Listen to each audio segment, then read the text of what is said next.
You just turned 80? That's up. You look good.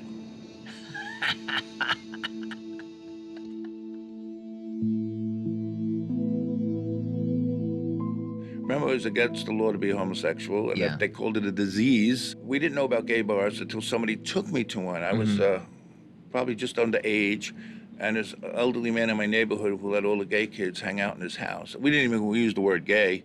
He took me to a bar called the Bally Davy on 86th and Broadway, and I walked in and started shaking. There was a cop sitting at the door, and we went there and we drank, and we were all underage.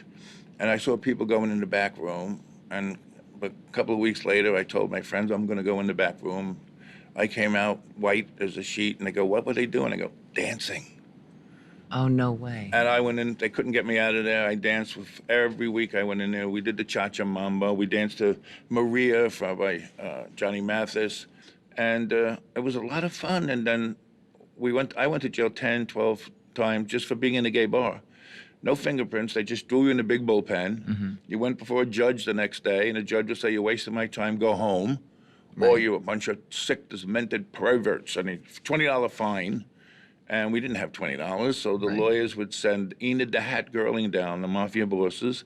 She was about 5 foot, and she'd walk in, pay the fine, and we'd all go back to the bar the next night. Anybody that got raided, we went back a day later, and we couldn't figure out how the fine became from so high to so low until Enid died, and we read her biography. She was having sex with the judges, the DAs, in bathrooms, hallways.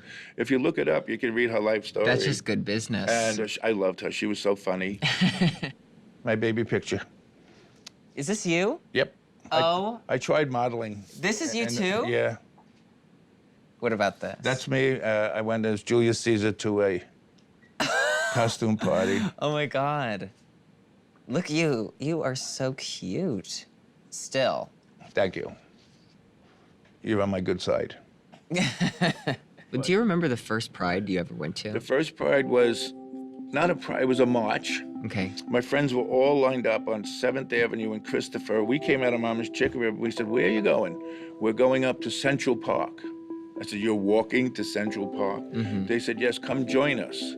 And Charlie and I said, "No, the cameras, if our family finds out." My mom and father had never knew. My father was military, Russian. Right. So I didn't like that. So we walked on the sidewalk.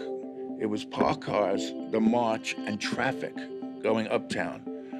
And as we passed people, fag, queer, dyke, lesbian, everybody called us names. So we got irritated. We kept walking. And the next thing you know, we were at Central Park. But that was 1970. They had the signs, fight back and everything. So that was the next year. That was the following year. So you actually still work at the Stonewall Inn. Yep. What do you think that this future generation of LGBTQ plus youth can learn? I tell people I've met at Stonewall, talk to everybody at the bar, from 21 to 90. Have fun with them, introduce them to each other, because we're a family. Right.